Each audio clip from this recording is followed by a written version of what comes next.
बहुत पुराने समय की बात है। एक बहुत गरीब औरत ने एक सुंदर बेटे को जन्म दिया। उस बच्चे के हाथ पर नीले रंग का एक बड़ा सा दाग था, जो पंडितों के अनुसार उसे भाग्यवान बना रहा था।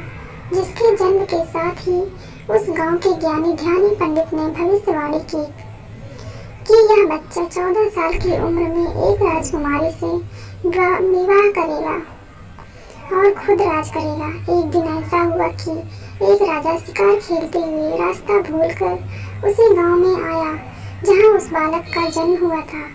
गांव वालों ने उस राजा को पहचाना नहीं, क्योंकि उन लोगों ने कभी उसे देखा ही नहीं था।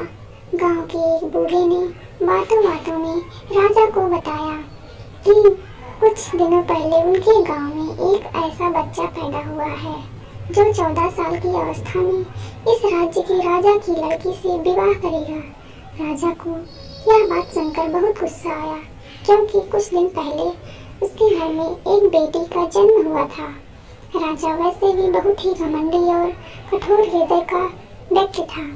राजा ने सोचा कि क्यों न मैं उस गरीब औरत को कुछ धन देकर इसका बच्चा इससे ले लूं और इसका काम तमाम कर दें, तो ना ही यह भाग्यवान बच्चा रहेगा और ना ही मेरी राजकुमारी से विवाह कर पाएगा। वह गांव के उस बूढ़े से बोला, बाबा तुम मुझे उस औरत के पास ले चलो, वह उस बच्चे को ठीक ढंग से नहीं पाल पाएगी। मैं उस बच्चे को अच्छे ढंग से पाल कर बड़ा करूँगा। बूढ़ा उस राजा को उस भाग्यवान बच्चे की माँ के पास ले गया। राजा ने उससे अपना बच्चा देने की विनती की और बोला, तुम बहुत गरीब हो, इस बच्चे को कैसे पाल सकोगे? यह बच्चा मुझे दे दो, मैं इसे बहुत अच्छी तरह पालूंगा। वह गरीब औरत उसे अपना बच्चा देने से इनकार करती रही। तब राजा ने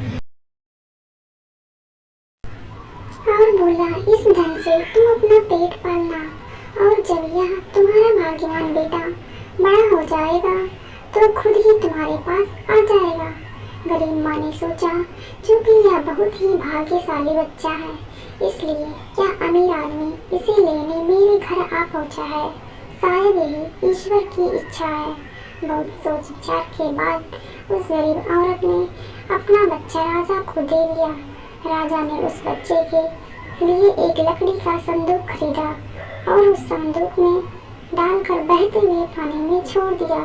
उसने सोचा कि दम घुटने से बच्चा इस संदूक के अंदर ही मर जाएगा। वह यह सोचकर मन ही मन बहुत खुश हो रहा था कि उसने अपनी प्यारी सी बेटी को उस अनचाहे पति से बचा लिया। मारने वाले से बचाने वाला बड़ा होता है, यही उस बच्चे के साथ भी हुआ।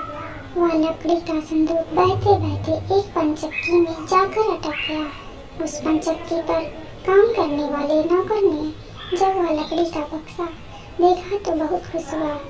उसने सोचा कि उस बक्से में जरूर ढेर सारा धन होगा। उसने पानी में घुसकर इस संदूक को बाहर निकाला। जब उसने संदूक को खोला तो देखा कि गंदे से कपड़े पहने एक बच्चा उसमें सो रहा था। नौकर ने सोचा कि यह बच्चा मेरे किस काम का,